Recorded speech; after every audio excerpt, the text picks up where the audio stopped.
stocks in Asia were mostly positive on Wednesday, with investors continuing to weigh concerns over the ongoing virus outbreak that has left more than 130 dead in China. Meanwhile, shares in Hong Kong plummeted as the city's markets returned from a holiday amid coronavirus fears. The Hang Seng Index dipped 2.82% to close at 27,160.63. Hong Kong leader Carrie Lam announced a package of measures aimed at limiting the Asian financial hub's connections to mainland China. In other Asian markets, Japan's Nikkei 225 was up 0.71% to close at 23,379.40, while South Korea's Kospi also added 0.39% to close at 2,185.28.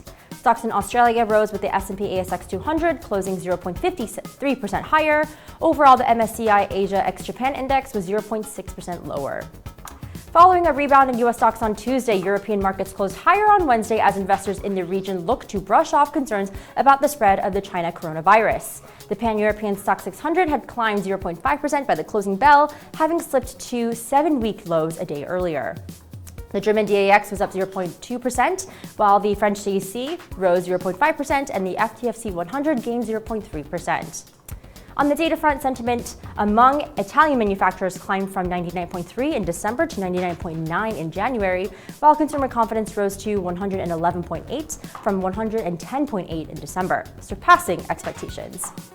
French consumer confidence also rose unexpectedly in January despite major strikes against pension reform, with the INSEE official index rising from 102 in December to 104, having been expected to remain flat. German consumer confidence unexpectedly rose in January. Meanwhile, European Central Bank member Olli Rehn added to the positivity and said Eurozone growth could beat expectations if global risks subside. U.S. stocks pulled back after Federal Reserve Chairman Jerome Powell offered investors a mixed outlook on the economy, deflating the stock market's recovery from an early week sell-off. The Dow climbed 11.60 points, or 0.04%, to 28,734.45. The S&P 500 fell 0.09% to end the day at 3,273.41. The Nasdaq Composite advanced 0.06% to 9,275.16. Apart from no surprises from the Federal Reserve, investors digested better than expected corporate earnings, with Apple, General Electric, Dow, and McDonald's reporting better than expected results. Apple shares hit an all-time high, ending the day up 2.09%. General Electric, meanwhile, surged 10.32% after the industrial conglomerate gave an upbeat outlook for 2020. All three indexes remained down for the week. Most of the losses occurred on Monday, when the Dow fell over 400 points. The Federal Reserve left interest rates unchanged as expected. Stocks started slipping after Powell said the fast-spreading coronavirus may pose risks to global growth and offered a more tempered outlook on economic growth. The Fed governor also added that it is too early to speculate on the macroeconomic implications for China. On Thursday, stocks in Asia slipped as investors continue to watch for developments on the ongoing coronavirus outbreak. Hong Kong's Hang Seng Index fell 1.72%. The Nikkei 225 in Japan slipped 1.84%. In South Korea, the Kospi was 1.45% lower. Shares of Samsung Electronics fell more than 2.5% after the company posted a fourth quarter operating profit drop of about 34% as compared to the same period a year ago.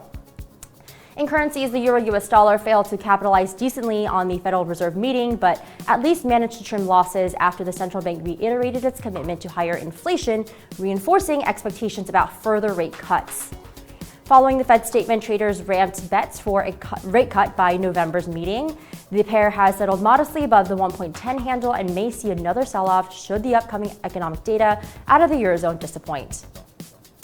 In commodities, oil prices continued to struggle above the $58 handle after failed attempts to challenge the $59.80 region on Wednesday.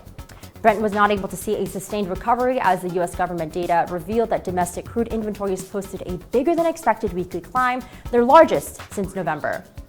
The Energy Information Administration reported that U.S. crude supplies rose by 3.5 million barrels for the week ended January 24th. Also, the lingering concerns over the coronavirus continue to cap bullish attempts in the market. And that is all for today. Thank you so much for watching. Please click subscribe to always be in touch with the latest market news.